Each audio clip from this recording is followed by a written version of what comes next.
Good morning everybody, I am Sridhar Reddy. Today my topic is coordinative covalent bond, which is also called as the D2 bond. What is the coordinative covalent bond? What is the importance of the coordinative covalent bond if you observe? First, the coordinative covalent bond which was proposed by Sidgwick. Sidgwick proposed the coordinative covalent bond. In the coordinative covalent bond, one bond is there, that bond is called as the covalent bond. Means that it is the special type of the covalent bond. Special type of the covalent bond. In the covalent bond, if you observe, covalent bond if you take, for example, I am taking the HCl, I am taking, already you are familiar, covalent bond, it is held by a covalent bond in which hydrogen contributes 1 electron, chlorine contributes the 1 electron. Now this pair of electron mutually shares between the two atoms, and that's why it is called as the covalent bond. What is the meaning of the coordinated covalent bond? It is a special type of covalent bond. It is also a covalent bond in which the shared pair of electron, let us take here AB, it is sharing the pair of electron. This shared pair of electron contributes by only one atom. Other atom does not contribute any electron. But in the covalent bond, hydrogen contributes 1 electron, chlorine contributes 1 electron. Now this pair of electrons shared mutually between the two atoms. Here in case of the coordinated covalent bond, only one atom, in the bonding atom, only one atom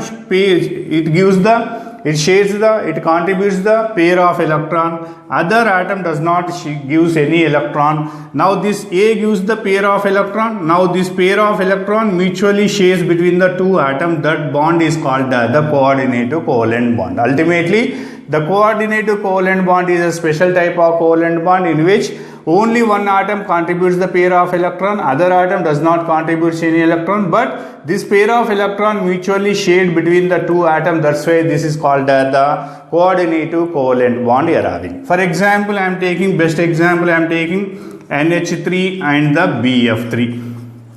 Here you take ammonia. Already we are familiar, ammonia, he is having the central atom is the nitrogen, which bears the one lone pair of electron. In the boron trifluoride, boron compound, third A group elements, if you take, those complexes are the electron deficient compound. They are deficient by 2 electrons. So boron atom, if you observe, it is deficient by pair of electron. Nitrogen has the one lone pair of electron on the central atom. Ultimately, this nitrogen donates the pair of electron to the boron, and this pair of electrons shared between the nitrogen as well as the boron. Ultimately, both will get the octet configuration. Ultimately, nitrogen is contributing the pair of electron. Boron is not contributing any electron. It is deficient of the electron. It is deficient by 2 electrons. That's why now this pair of electrons shared between the two atoms. Ultimately, a covalent bond is taking place. It is called the special type of covalent bond, and this special type of covalent bond is called as the coordinative covalent bond, which is also called as the D2 bond. Ultimately, how to represent the coordinative covalent bond? Coordinative covalent bond is a vector quantity. Vector quantity means that it will have the direction, and it is represented with the arrow. It is represented with the arrow, and arrow starts with the donor atom to the acceptor atom. Donor atom to the acceptor atom. In the ammonia, if you observe, nitrogen is the donor atom. In the boron trifluoride, boron is a electron acceptor. That's why it is represented with the arrow. Arrow starts with the donor atom to the acceptor atom. Ultimately, it can be represented with like this: NH3, arrow starts with the donor atom to the acceptor atom. So this is representation of the boron trifluoride and NH3, which is called by the D2 bond and the coordinative covalent bond. Second example, I am taking H3O plus ion. So what is the H3O plus ion? Water in the H plus ion in the water is called the H3O plus ion, which is the combination of the H2O plus H plus ion. Here you take H2O will have the two lone pair of electron, and the H plus is nothing but lost by one electron. Ultimately, it has the vacant orbital, nothing but deficient orbital.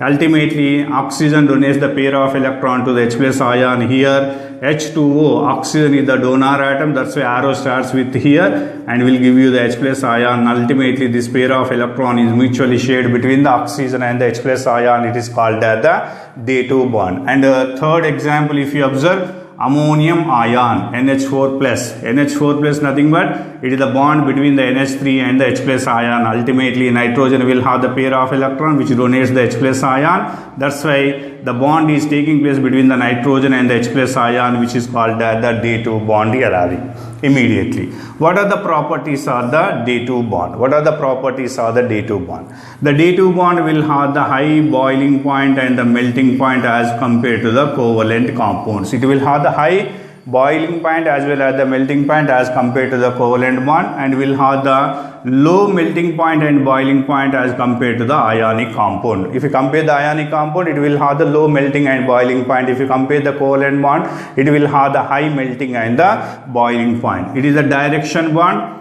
Ultimately, already we discussed it is a direction bond. That's why it shows the isomerism, the phenomenon of the isomerism. These coordinative covalent bonds are readily soluble in the organic compound and sparingly soluble in the water. So both they are soluble in the organic compounds as well as the water also.